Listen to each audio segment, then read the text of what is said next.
Hola primero a todas y a todos. Mucha gente conectada, así que ante todo gracias por haberse tomado este rato en pleno mediodía. Eh, Obviamente en este momento no es fácil eh, trabajar estos temas, venimos de días bastante agitados. Cuando pensamos este panel hace algunas semanas, el contexto mediático era otro, ¿no? El contexto territorial lamentablemente viene siendo el mismo hace muchos años, décadas, hace largo tiempo.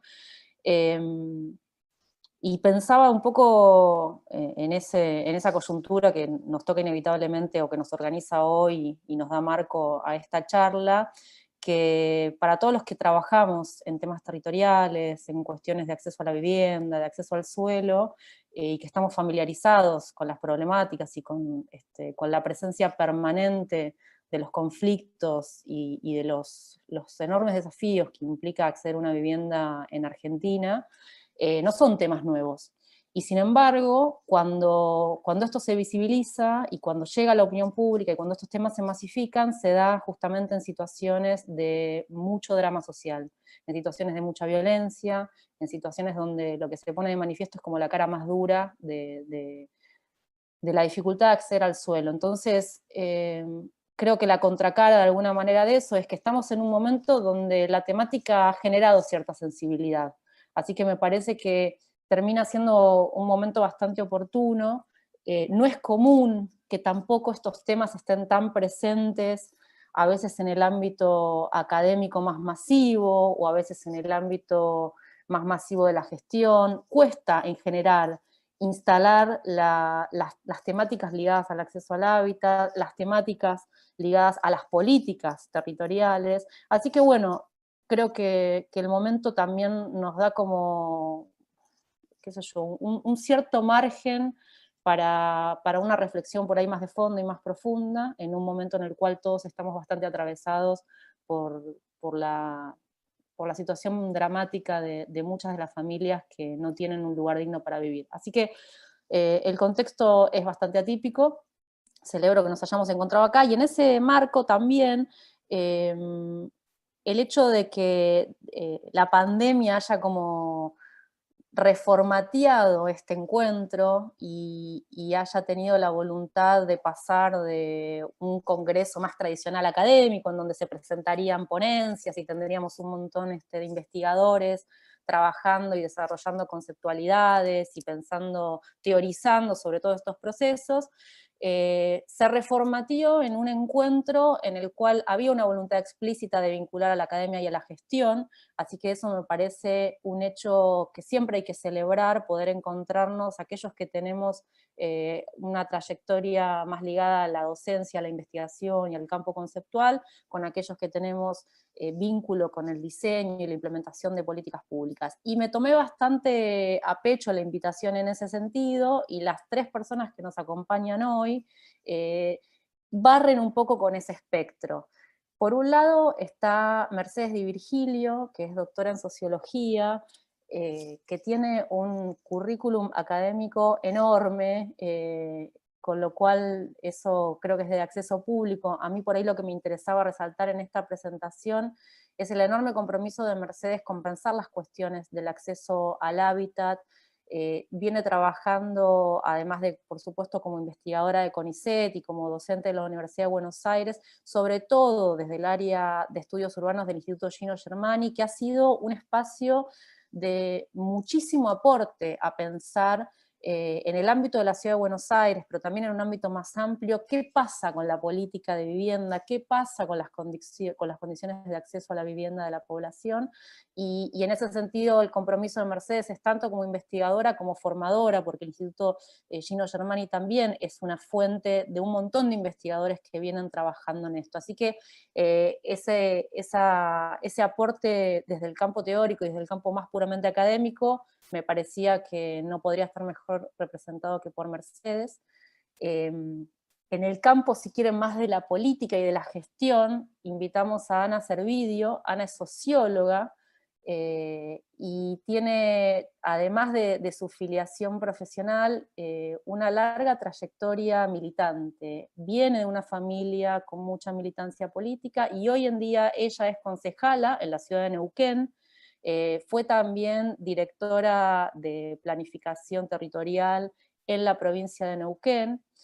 Y creo que en el caso de Ana, poder traer un poco la mirada bien territorial, que además tiene la característica de salir del porteñocentrismo que a veces nos agarra a muchos de nosotros y de poder tener esa visión más federal. Hemos hablado en las últimas semanas, por ejemplo, sobre las distancias a veces conceptuales que hay entre las tomas que pasan en la provincia de Buenos Aires y lo que pasa en una provincia como Neuquén. Entonces, también parte de esta vida digital nos permite que, en vez de estar metidos en un salón, algunos porteños en una universidad de la ciudad de Buenos Aires, hoy podemos estar conectados también con otros profesionales y con otros especialistas que suman a esta mirada más federal y también ayudan a desnaturalizar algunas cosas que terminamos dando por sentadas con una especie de sentido común, incluso académico.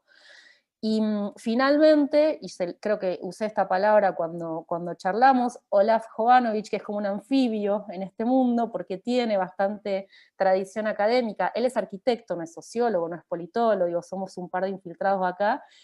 Olaf es arquitecto de la Universidad de La Plata, es docente, es investigador, pero además tiene mucha trayectoria también en gestión del territorio. Entonces, tiene como esa doble mirada. Él en este momento es director de planificación en el municipio de Río Grande, en Tierra del Fuego. Trabajó en planificación en la provincia también, y trabajó en planificación en Nación, coordinando distintas instancias del Plan Estratégico Territorial, así que tiene también una capacidad de leer todas esas escalas y muchísimo conocimiento sobre todo los procesos políticos. Así que, digamos, con este panorama, tanto transdisciplinar como federal, que quería plantearles, y asumiendo el contexto particular que nos convoca, me parece que, bueno, la ocasión de discutir políticas territoriales y pensar la situación del acceso al hábitat es siempre necesaria. Digo, todos estos aportes y estos cruces entre la academia y la política pública son nutrientes. Así que, en términos de dinámica, la idea es tener unos 15, 20 minutos para que cada uno pueda desarrollar algunas ideas, y lo que les voy a pedir a todos los que estén conectados, tanto en el Zoom como por YouTube, es que utilicen el chat para ir dejando comentarios, preguntas, que yo voy a tratar de ir sistematizando, así después nos damos un rico espacio de debate. Después de esa hora y cuarto de presentaciones, tenemos un espacio para los intercambios. Así que siéntanse a gusto para ir dejando comentarios en ambos chats, y le doy la palabra a Mercedes. Bueno, buenas tardes a todos y a todas. Muchas gracias, Wada, por la presentación. Estoy muy contenta de estar acá porque para mí una de las cuestiones que siempre me preocupó y que me siguen preocupando es cómo fomentar estos diálogos, ¿no? Creo que la academia tiene que producir un conocimiento que sea socialmente significativo y que no quede solo en las publicaciones y las cosas que tenemos que hacer los y las académicos, académicas, para, bueno, que son parte de nuestro trabajo, pero que no tienen sentido, ¿no?, en términos sociales. Entonces eso siempre me preocupó, y celebro todas estas instancias, y es parte también de nuestra actividad en el área de estudios urbanos, tratar de tender esos puentes y de buscar insistentemente esos diálogos. Así que agradezco esta oportunidad y la forma en la que se pensó esta mesa. Les comparto pantalla porque quiero presentar algunas cuestiones para que las puedan... O la herramienta o la visión política del derecho a la ciudad como un desafío que nos tenemos que proponer en términos programáticos, en términos políticos, en términos académicos y en términos de gestión. Neuquén es una ciudad extremadamente desigual, una ciudad que excluye permanentemente y porque lo que media en el acceso a la tierra y a la vivienda es el negocio inmobiliario. Acá, Guada, yo te voy a pedir disculpas, Olaf también, pero también hay que disputar esta idea de que el urbanismo, y sobre todo, Olaf después seguramente va a hacer referencia a las asimetrías de las que hablamos, sobre todo se piensa mucho desde las municipalidades, la idea que el urbanismo o el desarrollo de la ciudad es una cosa de arquitectos y de técnicos, exclusivamente. Por suerte este panel y estos encuentros y demás muestran que no, digamos que claramente si el derecho a la ciudad tiene que ver con una mirada compleja de la ciudad, de la sociedad y de los derechos, el urbanismo es una cuestión política, es una cuestión de decisiones políticas, de una construcción social en donde claramente lo técnico tiene que tener un valor muy importante, pero lo técnico y las herramientas técnicas tienen que ir en pos de un proyecto político de ciudad. Entonces, ahí me parece que esa disputa, pidiendo disculpas a los arquitectos, creo que es importante. Tenemos que pensar, tener una mirada más compleja con respecto al desarrollo de la ciudad. Ahora, esa complejidad tenemos el gran desafío, y ahí, cuando hablo de lo multidisciplinar, es cómo comunicamos esta necesidad de una construcción más inclusiva, cómo logramos los términos para esta complejidad poder de alguna manera simplificarla o llevarla a herramientas bien concretas para el análisis y la disputa de sentido en los medios de comunicación y en los debates públicos también. Después hay otra disputa que me parece que hay que empezar a construir, bueno, de cómo y por qué surgen estas desigualdades, ¿no? Las desigualdades urbanas hoy se presentan, yo lo escucho permanentemente en los discursos dentro del Consejo Deliberante como una cuestión dada, ¿no? Hasta como una cuestión de elecciones, de dónde uno va a vivir y a desarrollar su vida, su hábitat, su hogar. Entonces, ahí me parece que también hay que empezar a poner, poner sobre la mesa los análisis, todas las causas o los factores causales que llevan a los procesos de desigualdad urbana de los que hoy somos parte, somos testigos también. Y bueno, obviamente, vinculada a la mirada de que veníamos planteando, pareciera que la oferta y la demanda son los factores que ordenan los procesos de ocupación del suelo en las ciudades. ¿Por qué? Porque el concepto, de ahí tenemos que entrar y empezar a disputar sentidos con la idea del ordenamiento territorial como un instrumento de la política pública que puede cambiar el destino del territorio. Que no es el mercado quien define los destinos del territorio, sino que es la política pública y el proyecto de ciudad quien tiene que dar los elementos rectores para la construcción del territorio, para la construcción de la ciudad. Y con esto uno no va en contra ni del desarrollo inmobiliario ni de las inversiones inmobiliarias. Lo que tenemos que tener en claro es que es el ordenamiento territorial, es el Estado quien puede y tiene la potestad, con un Estado presente, de ordenar el desarrollo territorial y ordenarlo en favor también, pensando siempre en los que menos tienen, en los que menos posibilidades de acceso a un crédito, menos posibilidades de acceso a la vivienda o a la tierra tienen. Y acá voy a irme específicamente a hacer un análisis de lo que pasa en la ciudad de Neuquén, y entiendo que seguramente estuve viendo ahí que el auditorio es muy diverso y muy federal, y hay gente vi que había mucha gente del interior, y debe haber más de una ciudad petrolera también, alguien de una ciudad petrolera escuchando ahí.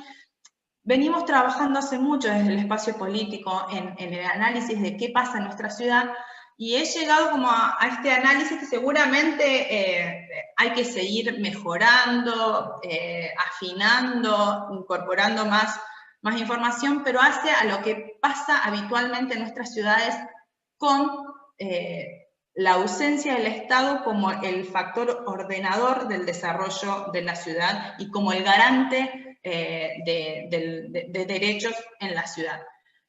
Nosotros hablamos del ciclo de la exclusión urbana, ¿no? En donde podemos empezar planteando la planificación deficiente, como les venía planteando con respecto a lo que tiene que ver con el rol del Estado, y cómo esa planificación deficiente deriva en procesos de regulación de mercado, de especulación inmobiliaria, procesos de concentración que se vienen dando en la ciudad de Neuquén de la tierra urbana, y procesos de apropiación de la valorización que se da en la ciudad.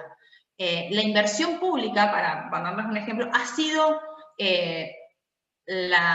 una de las grandes vedettes de los últimos 25 años en la ciudad de Neuquén. ¿Pero qué inversión pública? La inversión pública que se llevó adelante no fue en desarrollo de lotes de servicios, de planes de vivienda, de plazas, de espacios públicos, de escuelas, de hospitales, no. El desarrollo de la inversión pública en los últimos años en Neuquén se concentró en el casco urbano y fueron obras monumentales, digamos, obras muy lindas que han cambiado en muchos sectores de la ciudad, la cara de la ciudad, pero que han generado un proceso de valorización de la tierra urbana que se la han apropiado un grupo concentrado de desarrolladores en la ciudad de Neuquén. Y eso, digamos, es un proceso que no está siendo siquiera regulado o pensado como posibilidad de regulación y de apropiación por parte del Estado municipal, o un cobro por ese proceso de valorización para el Estado municipal, y retroalimentar los procesos de inversión pública. Esto ha llevado a un proceso de exclusión creciente en nuestra ciudad. Nosotros en el 2012, se inició en el 2012 el desarrollo de lo que es Vaca Muerta, que todos bien deben conocer. El proceso de desarrollo de Vaca Muerta generó un proceso de especulación enorme en la ciudad de Neuquén, de especulación inmobiliaria, un proceso migratorio y de dinámica demográfica histórico. Si uno analiza las oleadas de migraciones en la ciudad, en la provincia de Neuquén, los últimos años fueron vertiginosos en procesos de crecimiento. Con OLAF en su momento hemos hecho algún trabajo de impacto territorial de Vaca Muerta en lo que fue en su momento el área de planificación territorial que tuvimos en el último gobierno de Cristina, en donde hicimos un análisis de los impactos territoriales. Y ese impacto territorial tuvo un impacto directo en el desarrollo de la ciudad, tuvo un impacto directo en los procesos de concentración urbana y sobre todo de valorización de la tierra, generando un proceso de exclusión para las mayorías. Neuquén tiene 48 barrios formales y 49 asentamientos irregulares. Tenemos más barrios irregulares que barrios formales. Las imágenes que tanto dolieron que vimos el otro día de desalojo en Neuquén, digamos, fueron moneda corriente. Los procesos de desalojo fueron y son moneda corriente en esta ciudad. Obviamente que las cuestiones mediáticas hacen que Dios está en todos lados, pero atiende en Buenos Aires, y ahí se concentran la atención mediática también. Pero quiero decirles que en esta ciudad, en el marco de una campaña electoral, no tuvieron ningún prurito en desalojar una toma durante 4 o 5 días seguidos, con un proceso sumamente violento, y amén de eso, las elecciones las ganan igual. En la capital de Vaca Muerta tenemos más de 10.000 familias sin gas natural. En la ciudad de Neuquén tenemos más de 10.000 familias sin acceso al gas natural, que se calefaccionan básicamente a leña, en el mejor de los casos, si se calefaccionan. Y tenemos más de 8.000 familias que viven en condiciones de irregularidad en nuestra ciudad. Esta es una foto de contraste que es muy gráfica, por eso lo que ven ahí atrás son las torres, son torres de explotación de petróleo, de perforación. Son las torres de perforación que se llevan al campo para trabajar en lo que es la explotación no convencional de hidrocarburos. Y lo que ven más adelante es una de las tomas que se da en la ciudad de Neuquén, y por supuesto tenemos miles de familias que viven de la basura hoy en nuestra ciudad. Los procesos de desigualdad son muy grandes, ustedes sabrán que la actividad hidrocarburífera genera un proceso de valorización no solo de la tierra, sino que hay un grupo, digamos, todos los precios en la ciudad de Neuquén y en los alrededores, en toda el área metropolitana, se rigen por los valores del petróleo, por los valores de los ingresos de los petroleros, y la mayoría de nuestra población es empleado de comercio o es empleado público. Entonces el proceso de desigualdad que se da es enorme. Sin la intervención del Estado en todo esto, es imposible pensar el desarrollo, la transformación de nuestra ciudad. En este último tiempo, desde que entré en el Consejo, hemos discutido y se ha aprobado, entre otras cosas, el Instituto Municipal de Hábitat y Urbanismo.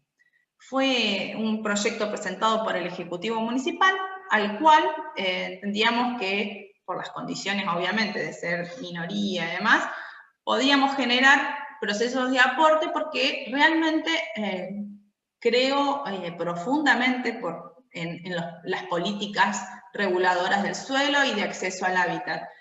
Y es ahí donde nosotros desde el espacio político propusimos un montón de herramientas al Instituto Municipal de Hábitat y Urbanismo, que finalmente fue aprobado, pero hay algo que no nos permitieron incorporar, y nos sacaron nosotros propusimos un capítulo entero y específico de instrumentos y mecanismos de gestión del suelo urbano. Todo ese apartado, desde el oficialismo no se permitió que fuera incorporado. Entonces, muchas veces vemos que hay mucha política de maquillaje, que se sigue entendiendo al desarrollo de la ciudad como la extensión de la mancha urbana en la poca tierra pública que existe. Quiero por ahí aclarar una cosa: la mayoría de las tomas en la ciudad de Neuquén son sobre tierra pública, tierra municipal o provincial, pero sobre tierra pública. Hay muy pocas tomas en tierra privada. Y los instrumentos de planificación, los instrumentos de gestión y de regulación del suelo, al día de hoy brillan por su ausencia. Es una batalla permanente, es una batalla de asimetrías. En muchos casos entiendo que también en estas disputas de sentidos que contaba al principio, hay mucho de desconocimiento también con las posibilidades o lo que genera el Ejecutivo Municipal o lo que genera el Consejo Deliberante sancionando normas. Entonces, nosotros como espacio político tenemos como desafío poder, digamos, empezar a establecer los objetivos planteados en la Filmina, contar con instrumentos adecuados para intervenir y controlar las conductas especulativas, nutrir de los recursos y acciones necesarios al municipio, articular las políticas urbanas, articular las políticas urbanas también en las distintas escalas de gobierno. Hoy, por suerte, tenemos la buena noticia, hemos logrado en la última reunión de Comisión de Obras Públicas tener el despacho de mayoría para poder adherir al Plan Nacional de Suelo Urbano. Entendemos que ese es un factor importante y sobre el cual es necesario ir haciendo pedagogía. Es necesario ir generando aprovechando las grietas o los pequeños canales que se van dando para ir haciendo pedagogía y explicando cuáles son las implicancias de regular el suelo urbano.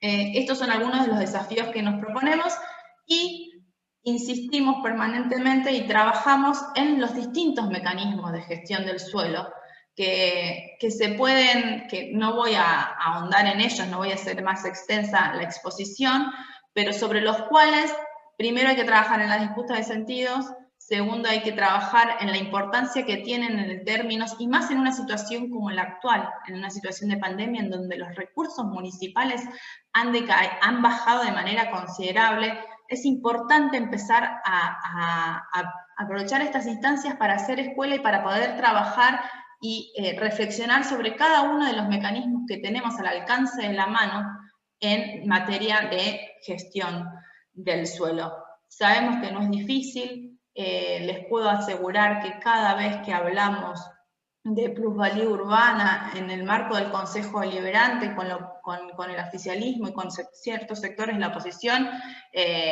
genera urticaria. Eso hay que plantearlo, hay que ver la forma en que podemos ir trabajando estas ideas para generar procesos de apropiación por parte del Estado municipal y el beneficio de todos de los procesos de valorización que genera la obra pública.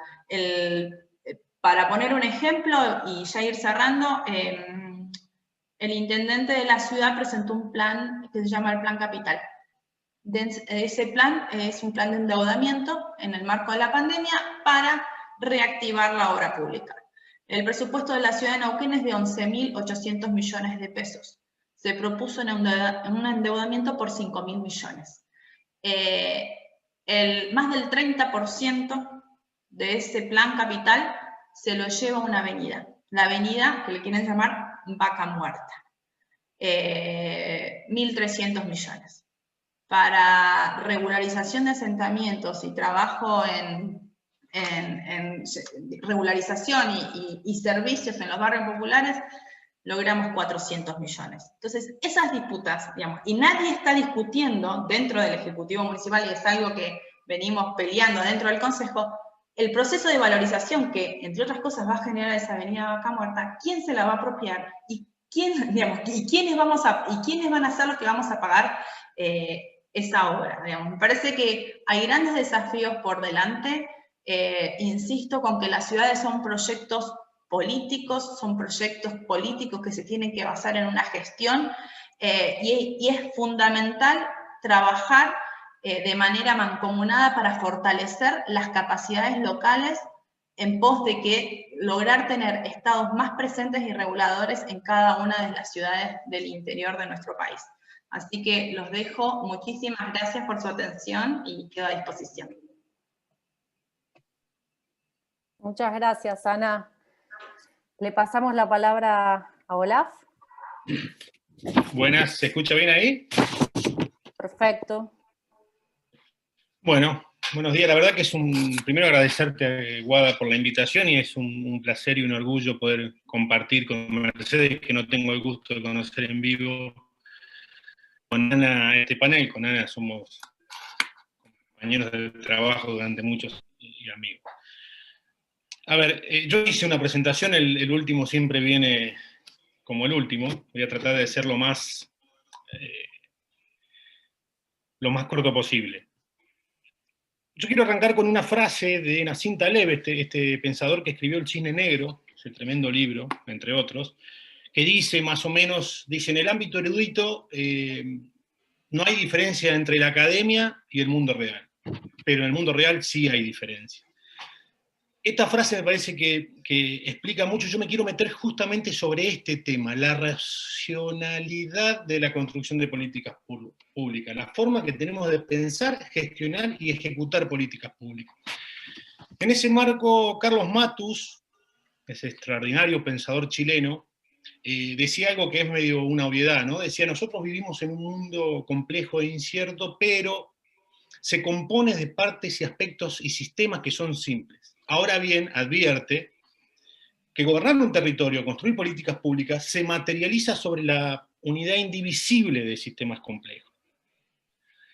Nosotros tenemos que tomar decisiones y accionar sobre la realidad que es naturalmente compleja. Y ahí yo me hago una pregunta y una respuesta, ¿no? ¿Cómo es la respuesta cuando el Estado gestiona, hace políticas públicas sobre un territorio? Y la respuesta, y a eso es lo que va a ir en la charla, la respuesta de la realidad, de esta unidad indivisible de sistemas complejos, es asimétrica. Son asimétricas las respuestas. Asimétricas, la definición es la falta de igualdad entre parte de un todo, ¿no? Pero asimétrica en la construcción de políticas públicas está vinculada a la diferencia entre causa y efecto, la diferencia entre el resultado esperado y el obtenido, la diferencia entre el resultado económico, el resultado social, el resultado político que tiene una sola política pública. Y en ese marco me parece que debemos avanzar en una racionalidad que comprenda y maneje estas asimetrías. Y voy a hablar de algunas de estas asimetrías, no de todas porque son muchísimas. Y la primera que aparece tiene que ver con la asimetría del conocimiento, ¿no? Cuando uno está construyendo política pública, el conocimiento tiene dos roles claves, ¿no? Primero, conocer la realidad, construir los problemas que debemos atacar, y la otra es conocer y construir las soluciones para resolver esos problemas. Y en ese marco, Denise Nachmanovich, una extraordinaria pensadora argentina, tiene una frase que a mí me parece muy, muy elocuente, que dice, más o menos así, dice: en la medida que nos alejamos de concepciones positivistas, nos vamos dando cuenta que no existen problemas en abstracto. Los problemas son en relación a una visión particular del mundo, a ciertas esperanzas y a ciertas expectativas que tiene esa concepción y esa mirada del mundo. Ergo, esta mirada del mundo en la construcción de políticas públicas, como bien decía Ana hace un rato, es un proyecto político. O sea, esta simetría se materializa ¿en qué? En que cuando uno gestiona y construye los problemas estructurales que debe resolver, no necesariamente son los problemas estructurales que los otros actores sociales piensan resolver. Incluso, Matus dice también, incluso para los problemas estructurales para algunos, los que están en la gestión, pueden ser incluso absurdos para otros.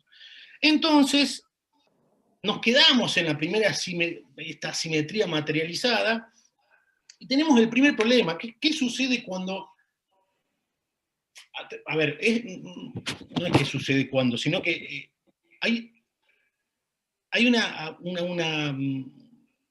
se hace generalmente, sucede en la realidad, que uno toma o produce soluciones como si fuese que el problema que está atacando es igual para todos. Es la línea de base que todo el mundo sabe que hay que resolver.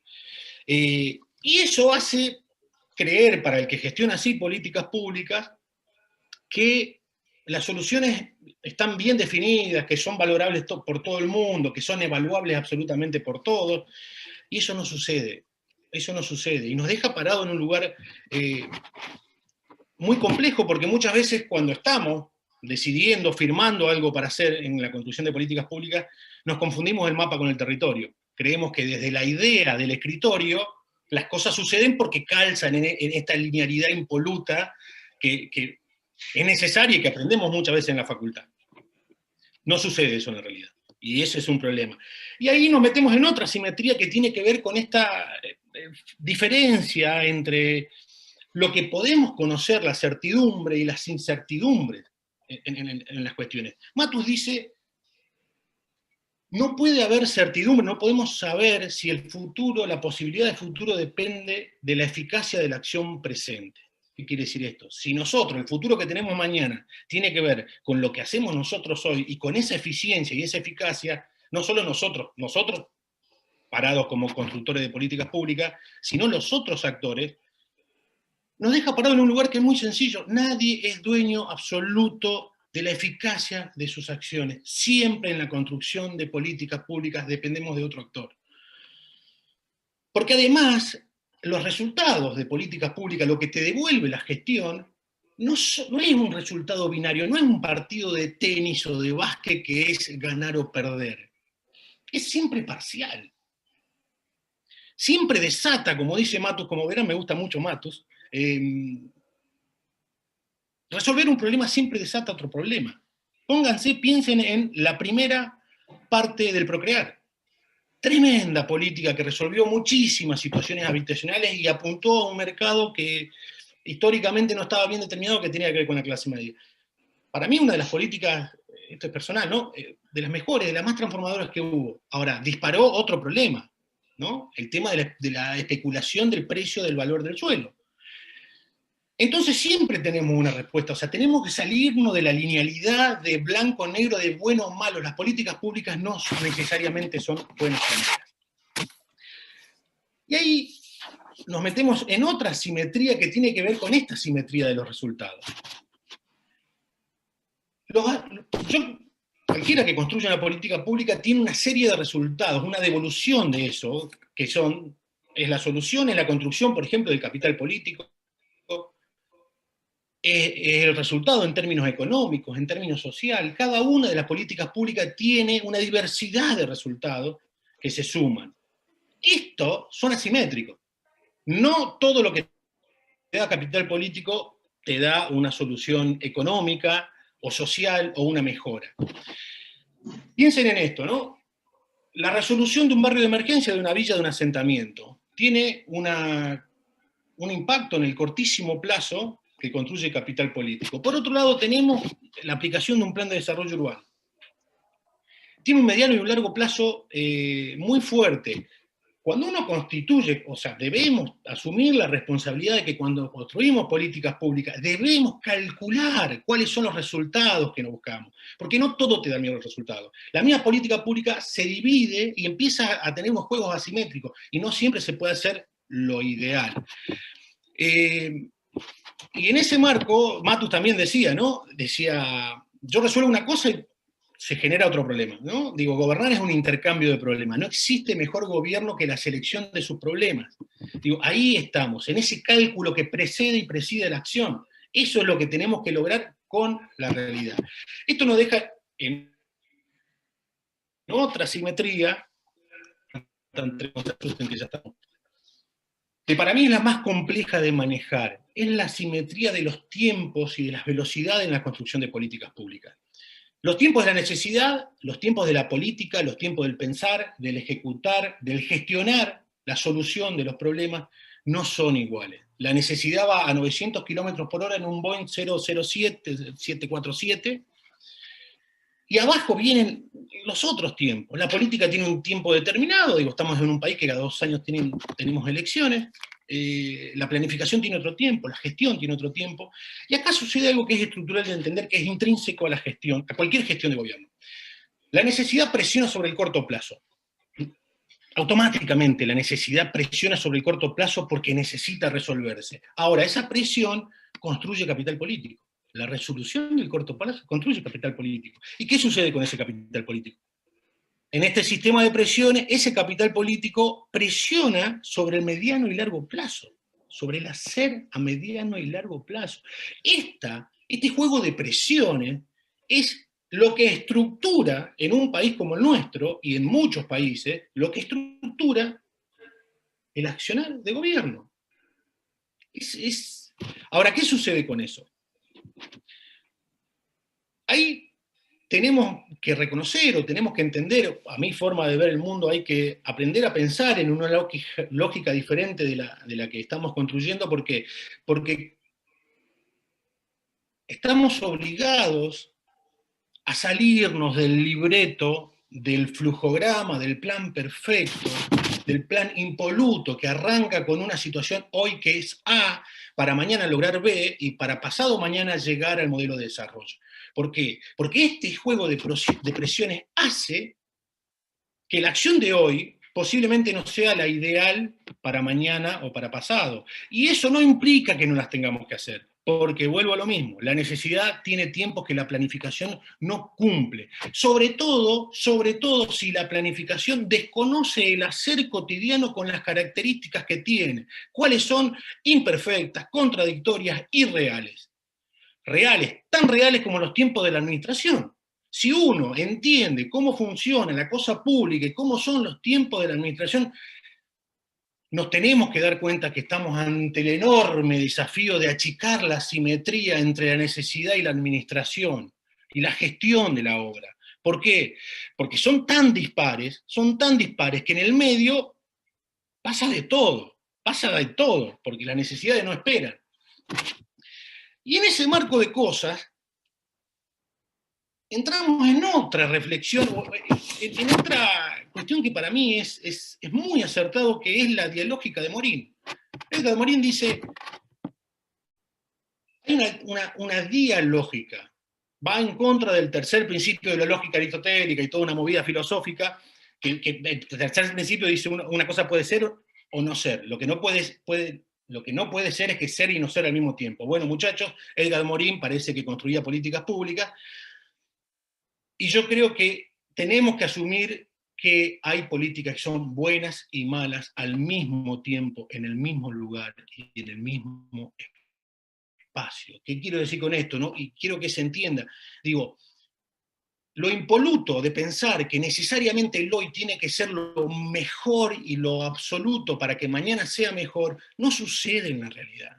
A veces tenemos que hacer una política pública y paralelamente ir pensando cómo vamos a remediar los efectos adversos que tiene esa política pública porque responde a una necesidad.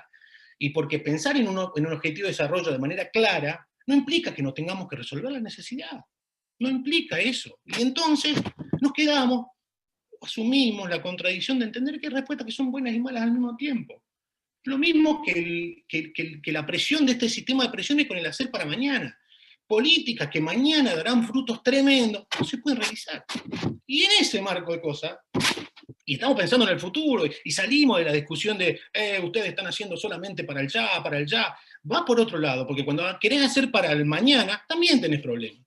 Y ahí entramos en otra simetría, que es la anteúltima, no los quiero molestar más, que tiene que ver con la correlación de fuerzas. La construcción de política pública separa, trabaja y juega sobre la correlación de fuerzas. No necesariamente el que maneja, el que gestiona, el que está a cargo del poder, de conducir un proyecto político, tiene correlación de fuerzas positiva. Generalmente la correlación de fuerzas entre actores depende del tema. Hay temas donde vos tenés un actor que te apoya y ese mismo actor para otro tema no te apoya. Y en ese marco de cosas, la correlación de fuerza hace posible o imposible aplicar una política. Podemos discutir si quieren, de la famosa 205, 215, la de las retenciones del año 2008. 125. Entonces, ahí está, perdón. Gracias, Ana. Entonces, ¿qué sucede? Debemos pensar en la ingeniería del pensar, en la ingeniería de la gestión y de la ejecución de obra pública, debemos insertar la racionalidad de la negociación permanente. Si bien hay muchos libros que hablan de ello, es muy complejo de asumir, pero tenemos que asumir que eso necesita de una ingeniería específica, interna como externa.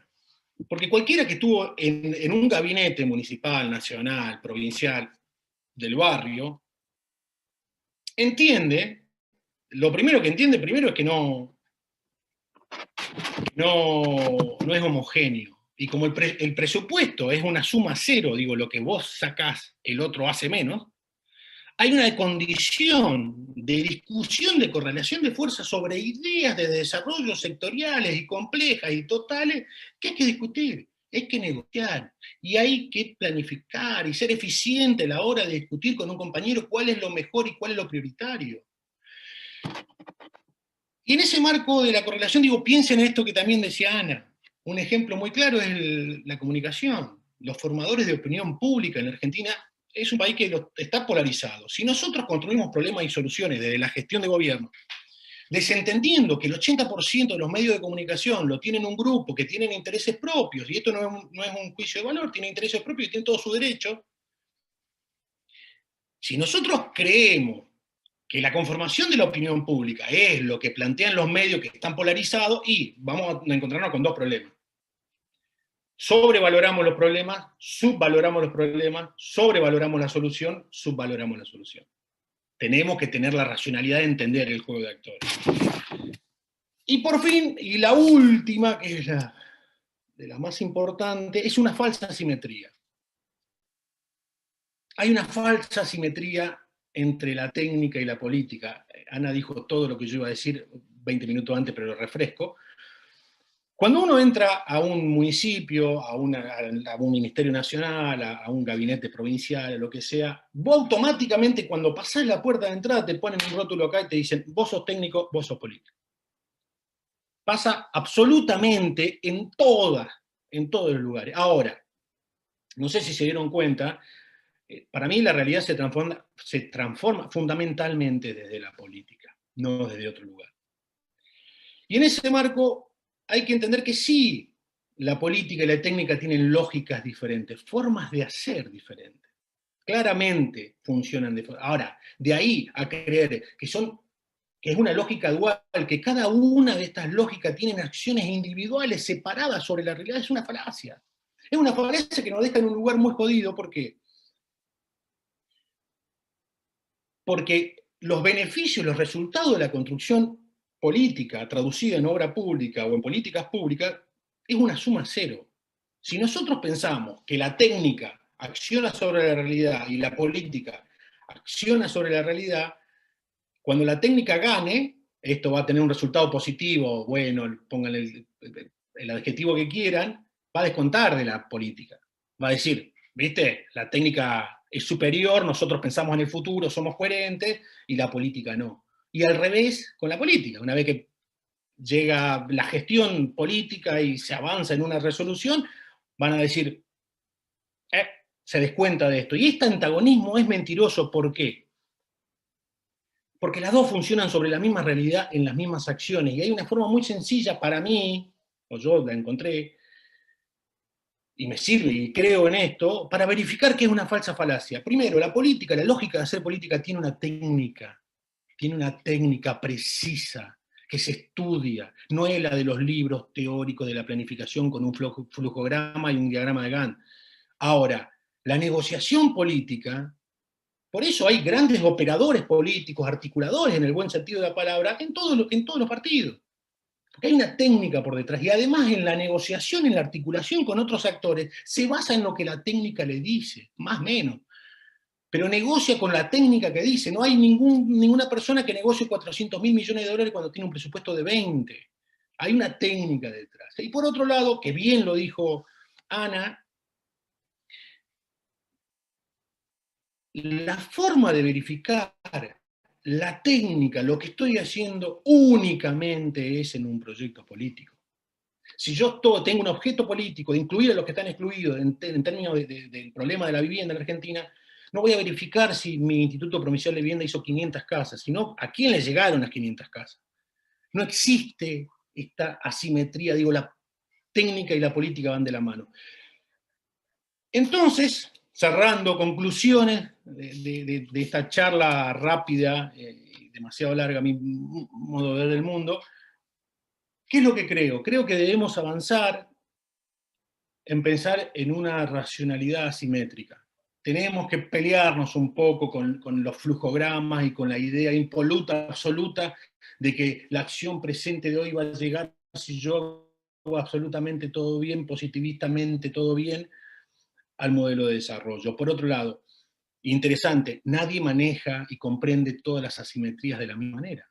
Por eso también no existe una persona que toma decisiones, existe un sistema que toma decisiones. Y en ese marco, cada uno de nosotros, en su quehacer, aporta a la construcción de políticas públicas. Esta idea del mundo impoluto y binario, lamentablemente no sucede en la realidad. Yo, por lo menos, soy un convencido, en 16 años trabajando para el Estado y construyendo políticas públicas en todos los niveles que pude, no me encuentro con esa respuesta de la realidad. No existe una realidad binaria, no existe que hice bien o hice mal las cosas. Eso no está. Y lo tenemos que pensar desde la ingeniería del pensar para ejecutar esas cosas. No es que después, bueno, evalúo con una vara que no es tan asimétrica. No, no. Tenemos que pensar para poder llegar a ser más eficientes. Y por otra cuestión, las últimas dos cuestiones son, la planificación, yo vengo del mundo de la planificación, debe dejar de transferir el riesgo del hacer. Debemos dejar los planificadores de transferir el riesgo y la culpa en otros actores, en otras lógicas, en otros tiempos, en otra. Debemos hacernos cargo desde la planificación del hacer hoy y dejar, nos tenemos que asumir las cachetadas y los logros y los laureles. ¿Por qué? Y con esto cierro, porque el objeto primario y último de la planificación no es pensar, es hacer. Muchas gracias. Gracias, Olaf. Bueno, gracias a todos. Aprovecho para un cierre un poco más generalizado. Creo que cumplió con creces la idea que teníamos de este panel, las miradas complementarias. Y antes de pasar a las preguntas y a los comentarios, me gustaría aprovechar, ya que tengo la palabra, y hacer yo algunas reflexiones, sobre todo porque cada uno fue tomando cosas que se fueron cerrando en la exposición siguiente, y eso me parece interesante. Solo algunas ideas que me interesa resaltar en pos de los debates que se puedan abrir a partir de esto y de las conversaciones que podamos seguir teniendo, sobre todo porque también mientras ustedes hablaban y iban apareciendo diálogos en paralelo por el chat del Zoom y por el chat de YouTube, de gente que está en todo el país, en ciudades y en provincias diversas, gente que está en otras provincias, está en otros países y en otras ciudades, así que digo, hubo mucho intercambio. Algunas ideas que a mí me parecen importantes revisar. Primero, Mercedes arrancó planteando quizás con una cachetada, digamos, la situación más dramática, que es naturalizar el déficit. Tener incorporado y normalizado que tenemos una situación estructural, un porcentaje enorme de la población que no accede a vivienda en condiciones dignas, y que más allá de los escándalos que puedan parecer por momentos dramáticos como los que pasaron en los últimos días, esos picos suelen volver a una situación de ese nivel de flotación más estructural. Y cómo en ese contexto, así como lo fue todo el despliegue mediático en relación a las tomas en la provincia de Buenos Aires, también la situación de pandemia fue un gran visibilizador de las problemáticas de hábitat. Esto que yo mencionaba al principio, que la política de hábitat y los problemas de hábitat no suelen estar en el centro del debate. Pasan algunos fenómenos que los ponen violentamente en el medio de la escena y después vuelven a sumergirse en otras cotidianeidades. Me parece también muy relevante recuperar esta idea que planteaba Mercedes de los desafíos en términos de escala. Primero, un panel que trata sobre las políticas territoriales en Argentina todo el tiempo está lidiando con los problemas de coordinación entre lo local, entre lo provincial, entre lo federal y entre todo lo que tiene que ver con dinámicas globales que atraviesan y que interpelan esas decisiones de política. Entonces, la cuestión de la coordinación de las escalas y también de cómo las competencias en algún punto cubren y toman algunos aspectos de la política y de la legislación territorial y generan a su vez vacíos, o hay baches en los cuales pareciera que no hay ninguna de esas tres competencias operando, parece que sigue siendo vigente, y creo que Ana, en su exposición sobre Neuquén, mucho más contextualizada, lo puso con nombre y apellido. Empiezan a aparecer problemáticas que tienen que ver con un esquema de gestión del territorio federal que tampoco termina a veces de dar respuestas eficientes, operativas, y por ahí resolviendo un poco algunas de las asimetrías que planteaba Olaf. Una idea también que me parece muy relevante, y insisto con esto de la vigencia, digo, no son temas nuevos, sino que se vuelven a resignificar en algunos de los conflictos actuales, es el de la disputa de los sentidos que planteaba Ana. Estamos en un campo eminentemente político, no, digamos, esta idea de que las ciudades son proyectos políticos, o sea, no son producto de procesos espontáneos y naturales, sino que emergen de decisiones de planificación, que emergen de decisiones sobre las problemáticas emergentes, y que de alguna manera tiene que ver con lo que Olaf planteaba, de que los problemas no son nunca en abstracto, los problemas tienen que ver con definirlos en ese contexto y con tomar decisiones, y en el definir esos problemas hay problemas que no definimos. En el visibilizar cosas siempre hay algo que no se ve. Entonces, también en el campo de la política, cuando se construyen estos problemas, me parece siempre pertinente la pregunta: ¿por qué es lo que no estamos viendo? ¿Qué es lo que no estamos tomando en consideración? ¿Quiénes son las voces que no están representadas? Y finalmente, bueno, en esta idea de achicar las asimetrías, que me parece linda. No sé, achicar no suena muy académico, por ahí sería como acortar las asimetrías, hacerlas un poco más manejables.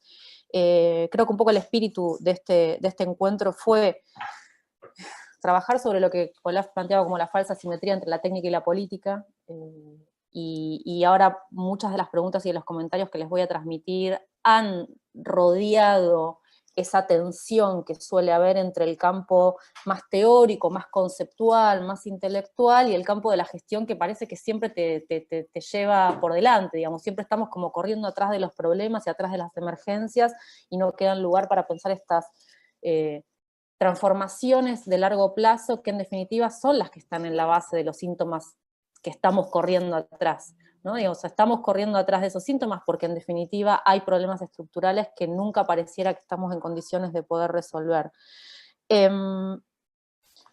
Paso primero algunos comentarios que me parece que ponen en contexto lo que fue pasando mientras ustedes hablaban, y después les hago 2 o 3 preguntas en el tiempo que nos queda, lo que nos dé para charlar un poquito. Primero, Emi dice, es interesante el enfoque holístico, teniendo en cuenta que esa ciudad formal es la que provoca el relegamiento poblacional, por factores económicos, políticos, culturales, etcétera, de los sectores populares a los peores suelos en las periferias, que además son afectados por las grandes construcciones, como son empresas, barrios cerrados, etcétera. Desde La Plata también plantean que el concepto extractivista se transunta en todas las áreas, que eso es una mirada interesante, y hay muchos comentarios en relación a la complejidad, a lo sistémico que plantearon los tres. Liz se permite decir, yo doy otro enfoque, creo que la ciudad necesariamente debe estar abordada de manera transdisciplinaria, sin embargo, también creo necesario visibilizar al arquitecto y a la arquitectura como profesión y disciplina desde su dimensión humana, por encima de su dimensión técnica, ya que siempre se nos ve desde el enfoque técnico y se deja de lado lo social, que creo que tiene mucho más peso. Y este enfoque de la supremacía técnica se da tanto desde la mirada externa como desde lo interno, desde la propia formación y el ejercicio profesional. Y un último comentario es que reivindican lo central en cualquier gestión del suelo urbano de contar con organizaciones sociales de la comunidad. Paso a un par de preguntas que creo que van orientadas a los tres. Santiago pregunta, ¿cuál es la principal traba con la que cuenta el Estado para garantizar el acceso al suelo y la producción de hábitat digno? ¿Es la falta de leyes en la cual ampararse, o la traba es la dificultad de ampararse en las leyes existentes y convertirlas en planes y programas? Y pegadita a esa temática, Mirna pregunta cómo se pueden generar políticas públicas que se sostengan ante la presión del sector privado. Si les parece, arrancamos con esas dos y después pasamos a otro tema. Tómense, por supuesto, el orden que les parezca.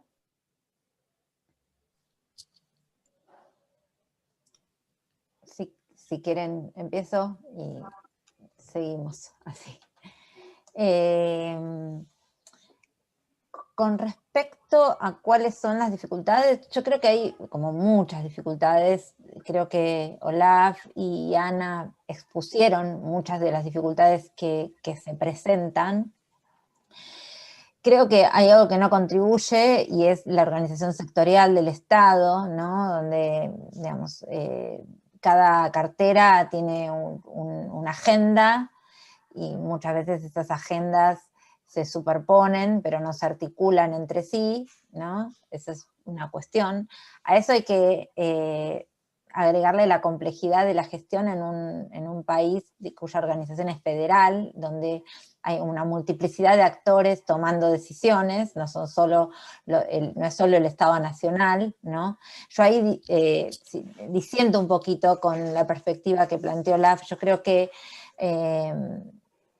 un proyecto político es fundamental, pero no alcanza, porque como los lineamientos técnicos no se ejecutan, no solamente por enunciarlos o porque puedan estar bien o mal, los proyectos políticos tampoco tienen absoluta gobernabilidad sobre lo que ocurre en los territorios, ¿no? Digamos, hay muchísimas mediaciones entre el proyecto político y lo que ocurre en los territorios, y esa es una dificultad, ¿no? Y ahí está la política también para dar respuesta.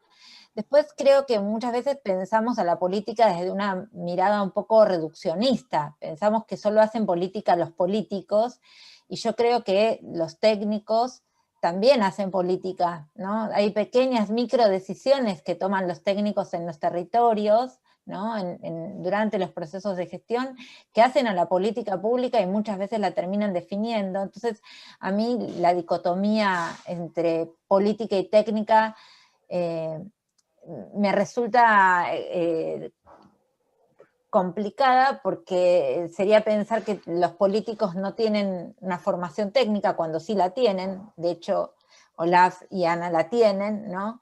Y pensar que los técnicos no hacen apuestas políticas en sus microintervenciones o en sus decisiones sobre la planificación y las formas de implementación de esa planificación. Entonces, eso también me parece que es una complejidad. No hay una política y una técnica, sino que hay una articulación permanente entre política y técnica. Y bueno, y después podríamos seguir, pero que Ana y Olaf sigan y después nos vamos complementando. Hola, ¿querés vos o voy yo? Dale. No, vamos primero, dale. Dale vos. Con respecto a...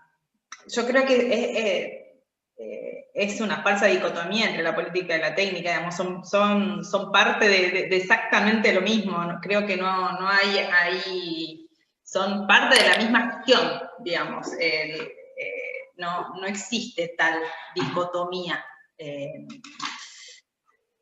Con respecto a la pregunta concreta, creo que no es que faltan normas, de hecho creo que sobran normas para pensar la situación del déficit habitacional. Porque nos podemos amparar desde la Constitución Nacional, pasando por las constituciones provinciales y yo llegando a la Carta Orgánica Municipal. Después de eso, yo puedo ir al digesto de la ciudad de Neuquén y sobra creación de bancos de tierra, políticas de hábitat, de acceso justo al hábitat. Les puedo asegurar que sobran normas. Lo que a mi entender muchas veces sucede, y acá es donde están las priorizaciones. Las priorizaciones son políticas, pero digamos, obviamente tienen una técnica detrás, tienen un diagnóstico, tienen un entender, ¿no? Son la distribución de los recursos.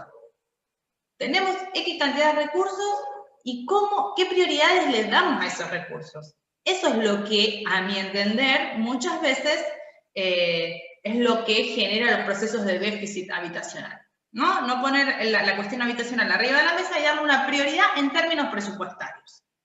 Puede ser muy simplista, pero digo, voy a ir al ejemplo del final que les decía, digamos, de 5.000 millones de pesos de deuda, van 1.300 a una avenida y 400 a regularización de asentamiento. Claramente, los recursos están. Ahora, las prioridades van por otro lado, y ahí hay una cuestión que es fundamental, son las disputas de intereses que se dan dentro de un marco que es la ciudad. Las disputas de intereses, con lo que uno quiere, digamos, poner en un lugar y otros, es un factor que hace también a ese nivel de prioridades. Me parece que ahí hay que seguir trabajando, digamos, en donde el sector inmobiliario que responde a un grupo concentrado de poder en Argentina, el sector inmobiliario, que es el sector donde se traduce también todo lo que tiene que ver con la especulación financiera, tiene un gran poder de lobby y de fuerza en cada una de las ciudades. Es un sector corporativo que tiene una fuerte presión en cada una de las ciudades, principalmente, o por lo menos voy a hablar, saliéndome de Cava, por supuesto, en lo que es la realidad de la ciudad de Neuquén. Ustedes veían la cantidad de millones de dólares que se han invertido en Neuquén en los últimos 2 años, yo lo ponía en una filmina, digo, esa cantidad de recursos invertidos no se traduce en soluciones habitacionales. Claramente se traduce en un proceso de especulación inmobiliaria. Entonces, me parece que la situación del déficit habitacional pasa por prioridades y por la disputa de intereses en donde claramente es difícil que el Estado en su conjunto de alguna manera entienda el rol de regulador que tiene en el desarrollo de la ciudad.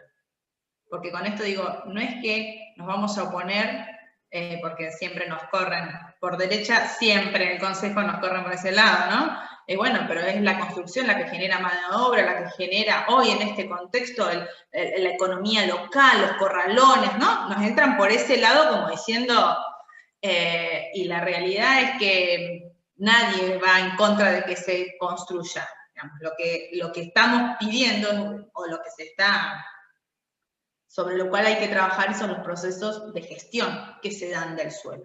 No vamos en contra de la construcción. Eso. A ver, primero, Mercedes, yo acuerdo contigo, yo por eso la última decía que era una falsa simetría. Acuerdo totalmente contigo y mi intención no era simplificar ni la política ni la técnica, pues son cosas totalmente complejas, además apasionantes.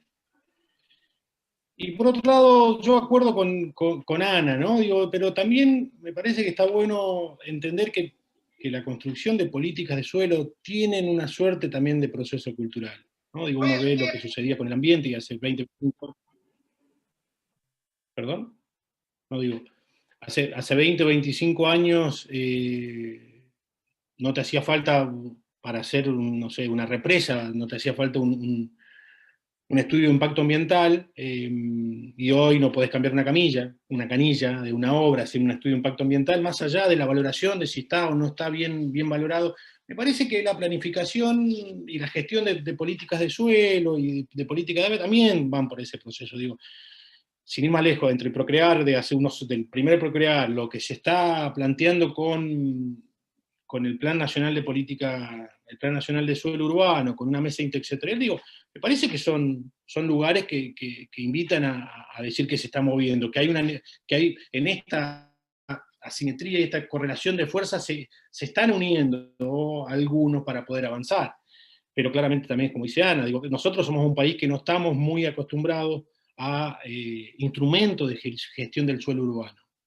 Que si bien en Latinoamérica están haciendo furor en un montón de lugares y se están aplicando, me parece que vamos por ese camino, pero bueno, yo vuelvo a decir lo mismo, la necesidad no espera, y ese es el problema a resolver en el cortísimo plazo. Les hago un comentario que quedó ahí colgado, pero que encaja bastante bien con esto. No registra el nombre, pero alguien coincide con muchos de los comentarios, pero no son los políticos técnicos quienes diagraman las políticas públicas. Hace años los excluidos son los mismos, los más pobres y la clase media. Solo para terminar de cerrar no, pero por lo menos de darle ahí un redondeo a la cuestión, a esta tensión o falsa dicotomía, como lo planteó Olaf, entre la política y la técnica. Para encarar ya el... Perdón, Guada, Dale. déjame un ratito. A mí me parece que hay diferencia entre si uno hace análisis de los gobiernos nacionales, si estudia el proceso de los gobiernos provinciales, depende de la provincia, obviamente, y de las municipalidades, digo, hay una diferencia en relación a cómo se articulan las políticas y cuáles son los objetivos de la política. Yo sinceramente no creo que sea todo lo mismo, que nadie en su vida, ningún gobernante pensó en los que menos tienen, en los excluidos, digo, parece que no es lineal, me parece que no es lineal, y en esa discusión tenemos que avanzar de manera mucho más veloz, seguro, con más recursos, seguro, con más herramientas, seguro, con una construcción política más fuerte, seguro. Digo, hay un montón de seguros. Algunos se están llevando adelante, otros no, pero me parece que no es lineal, digo, no es que no están así.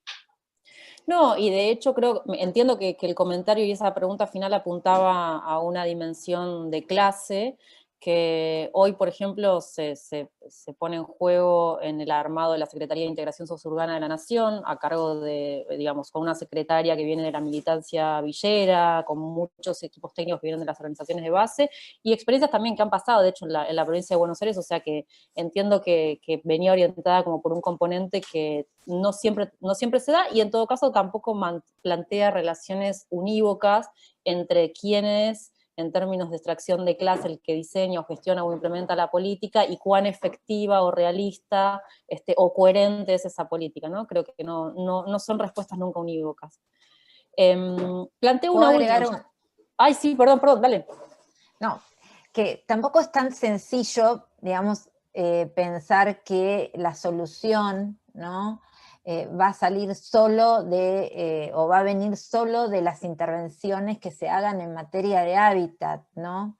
Porque, digamos, los trabajos muestran que uno de los dinamizadores más importantes del acceso al hábitat es la inserción en el mercado productivo, ¿no?, la inserción ocupacional de los hogares, ¿no? Entonces, digamos, en Argentina estamos en una sábana corta, somos un país que tiene problemas de empleo, ¿no?, desde podríamos decir, sistemáticamente o estructuralmente desde fines de los 70, 80, que no los logramos resolver, ¿no?,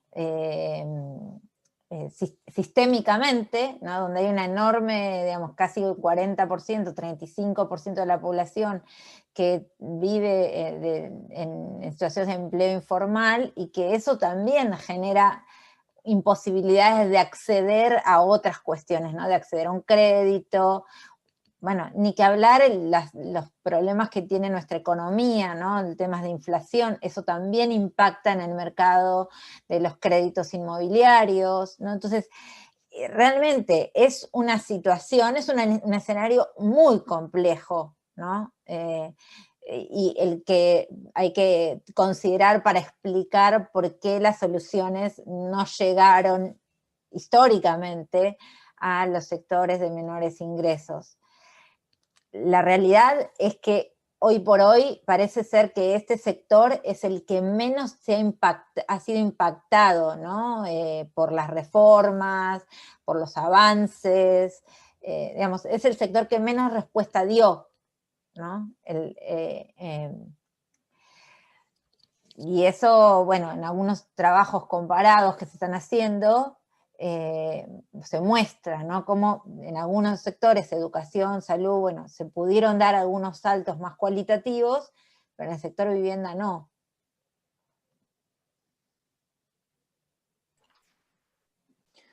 Sí, coincido totalmente con el planteo de la estructuralidad. Creo que de hecho algo también se ha ido discutiendo a lo largo de este mediodía.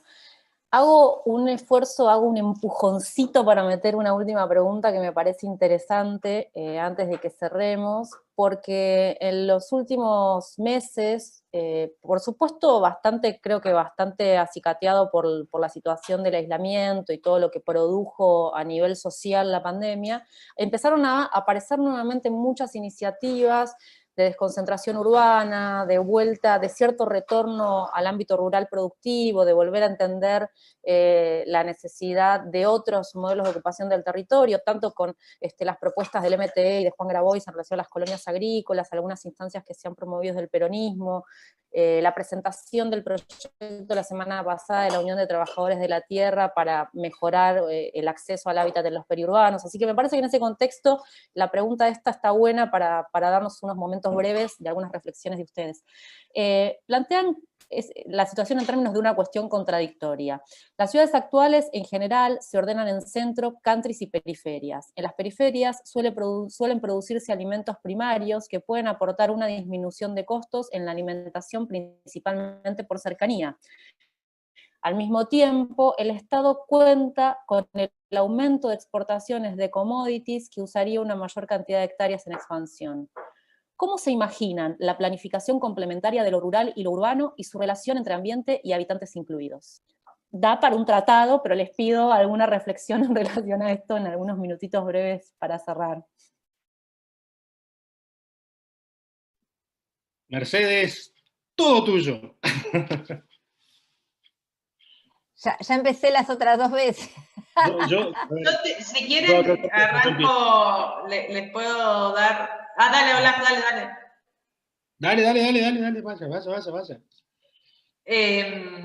Estuve siguiendo bastante, hay proyectos muy interesantes, el proyecto de la mar de vuelta al campo también, me parece que la marcha al campo son muy interesantes, son cuestiones muy interesantes, que sin dejar de plantear que pueden ser objetivos a trabajar, creo que implican en un proceso mundial que se da de urbanización creciente, ¿no? Hay un proceso de urbanización creciente, la población rural año a año va disminuyendo de manera considerable. ¿Y por qué? Digamos, hay múltiples explicaciones y causas de esa situación. Yo lo veo acá en la ciudad de Neuquén. La ciudad de Neuquén, perdón, que vuelvo a mi territorio porque digamos, nosotros tenemos todo un conurbano teníamos un conurbano de chacras. Chacras, a diferencia de áreas productivas, 30 hectáreas, 15 hectáreas, 20, 50 hectáreas, frutales, huerta. Y la verdad que hoy fue toda zona de sacrificio. Y el avance de la ciudad hoy es concreto sobre las chacras, sobre las tierras productivas y con la infraestructura productiva invertida por el Estado puesta en esas tierras.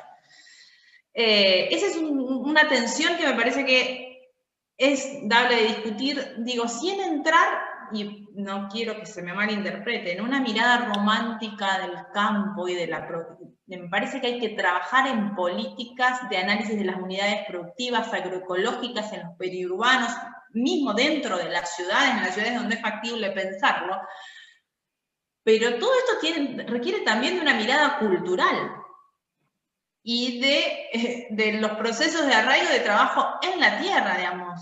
La mayoría de la familia chacarera de Neuquén y los hijos no se dedicaron más a la chacra. Por múltiples factores. Por la rentabilidad de las unidades productivas, por interés, por una cuestión de tradiciones familiares, por una cuestión cultural, de arraigo a la tierra, de no arraigo a la tierra, digo, porque después vienen un montón de otros discursos que escuchamos alrededor de esto, vuelvo a decir, por derecha, en donde el tema del trabajo. Digo, me parece que nosotros como Estado, si vamos a promover las políticas de producción agroecológica, digamos, generando procesos de desconcentración habitacional, tenemos que pensar también como gran desafío la infraestructura. Digo, ¿cómo vamos a llegar a estos lugares con la infraestructura básica que hoy es parte de lo que hablábamos hace un ratito del derecho a la ciudad, con la accesibilidad a la educación, a la salud, a la telefonía, a internet, que hoy es un derecho esencial?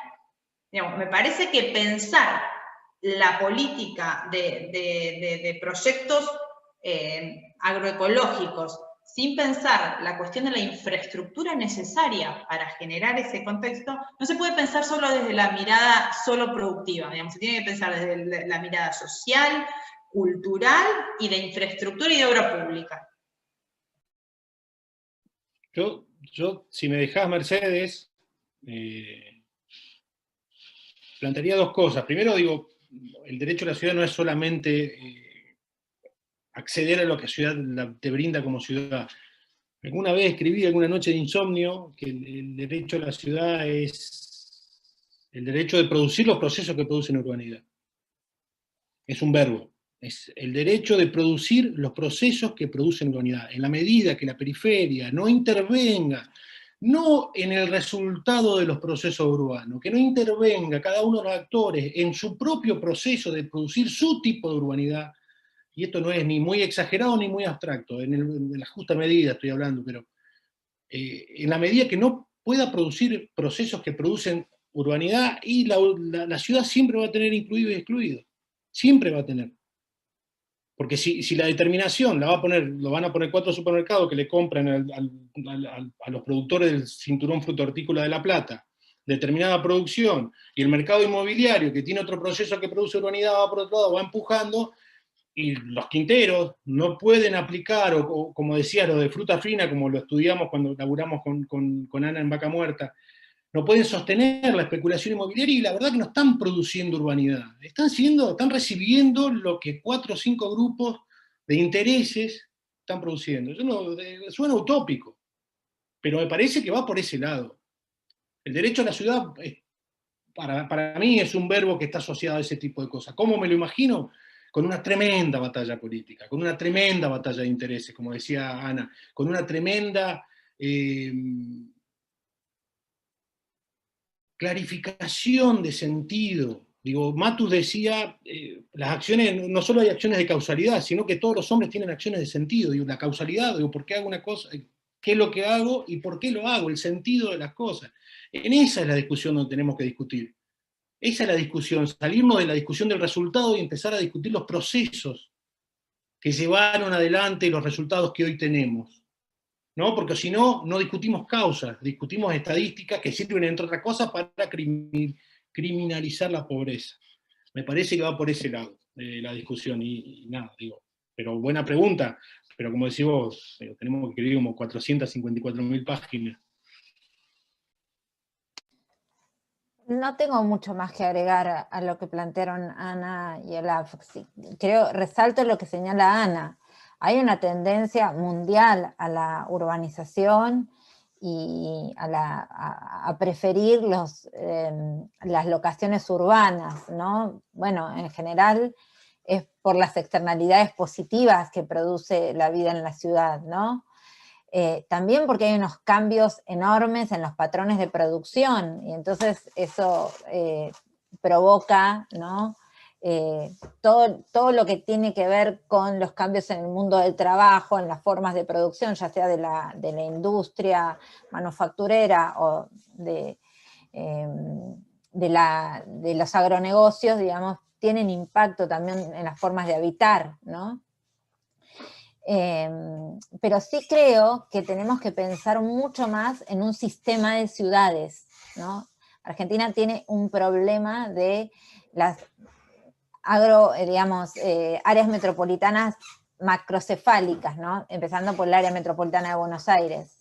Entonces tenemos que pensar en un sistema de ciudades, un sistema que articule nuestras ciudades, que dé más incentivos para el desarrollo, para la radicación en ciudades intermedias. Esto supone mirar las ciudades más integralmente, justamente para que en esas ciudades también puedan beneficiarse de las externalidades positivas, ¿no? Digo, acceso a la salud, acceso a la educación, universidad, dinamización de los mercados de trabajo, etcétera, etcétera, etcétera. Gracias, Mercedes.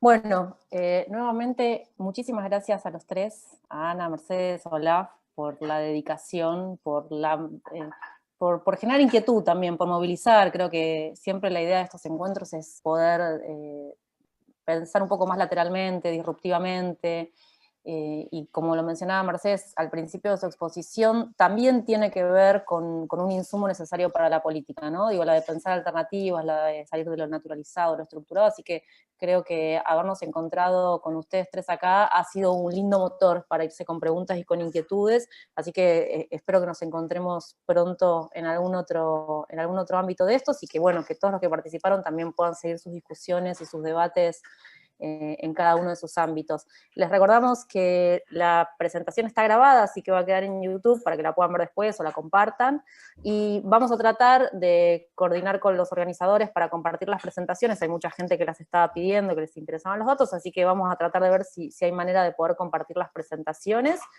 Muchísimas gracias a todos y que tengan un hermoso fin de martes. Abrazos. Muchas gracias, Guada. Muchas gracias a todos y a todas. Muchas gracias.